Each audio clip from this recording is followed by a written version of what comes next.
పార్వతీదేవి పవిత్రమైన సరస్సులో స్నానం చేస్తూ ధ్యానంలో మునిగిపోతుంది.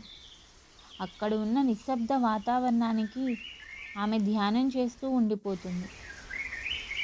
స్నానం చేస్తున్నప్పుడు పార్వతీదేవి తన శరీరం యొక్క పసుపు నుండి ఒక శిశువు బొమ్మను చెక్కింది. ఏ కదలికతోనైనా ఆ రూపం సజీవంగా కనిపించింది. కళ్ళు తెరుచుకుంటుంది. తల్లి పార్వతి తన దైవిక శక్తితో ఆ విగ్రహంలోకి ప్రాణం పోసినప్పుడు ఆ చిన్న పిల్లవాడు నిజంగా ప్రాణం పోసుకున్నాడు. అతని అమాయక చిరునవ్వును చూసి తల్లి పార్వతీదేవి కళ్ళు నిండిపోయాయి. మరియు ఆమె అతనికి ప్రేమతో గణేశ అని నామకరణం కూడా చేసింది. పార్వతీదేవి స్నానానికి వెళ్తూ లోపలికి ఎవరిని రానివ్వకొని గణేశునికి చెప్పి వెళ్తుంది. ఇంతలో పార్వతీదేవికి తెలియకుండానే మహాదేవుడు చాలా కాలం తర్వాత కైలాసానికి తిరిగి వస్తాడు. మహాదేవుడు కైలాస గమ్యస్థానం వైపు అడుగుపెట్టిన వెంటనే అతను పాత్రను పోషించడం ప్రారంభించాడు. మహాదేవుడు తన అనుచరులతో కైలాసానికి చేరుకున్నాడు.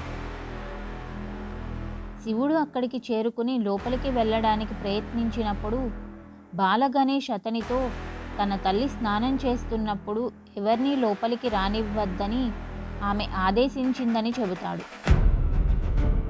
వారిద్దరి మధ్య ఉన్న ఘర్షణ రెండు శక్తుల మధ్య కాదు, ఇది ప్రేమ, విధేయత మరియు మీ దేవుని విధికి పరీక్ష.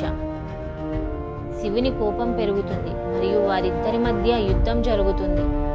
శివుని కోపం తీవ్రమవుతుంది మరియు ఆకాశంలో దట్టపైన మేఘాలు గుమిగూడుతాయి. మహాదేవుని కోపం చాలా తీవ్రంగా ఉంటుంది. కళ్ళ నుండి అగ్ని ప్రసరించడం ప్రారంభమవుతుంది.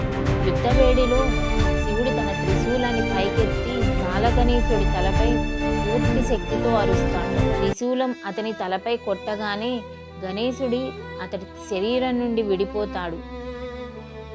తల్లి పార్వతి ఈ సంఘటన విన్నప్పుడు ఆమె కోపం మరియు దుఃఖంతో దహించబడుతుంది. పార్వతీదేవి నుండి దుర్గా రూపం ఉద్భవించి ఆమె తీవ్రంగా అరవడం ప్రారంభిస్తుంది. పార్వతీదేవి రూపంలో ఉన్న దుర్గామాతకు మహాదేవుడు మాట ఇస్తాడు, నేను తిరిగి మళ్ళీ గణేశునికి ప్రాణం పోస్తాను అని. మహాదేవుడు తన దగ్గర ఉన్న గణాలకు ఆజ్ఞాపిస్తాడు, మీరు వెంటనే ఉత్తరం దిక్కు వైపుకు వెళ్ళి ఉత్తరం దిక్కు వైపు తలపెట్టి పడుకున్న మీరు మొదట చూసిన జీవిని తలని తీసుకురండి అని చెబుతాడు. ఏనుగు తల మరియు శిశువు శరీరం శివుని యొక్క దైవిక శక్తితో జీవితం తిరిగి వస్తుంది. మళ్ళీ కొత్త దేవుడు పుడతాడు, అతనే గణేశుడు.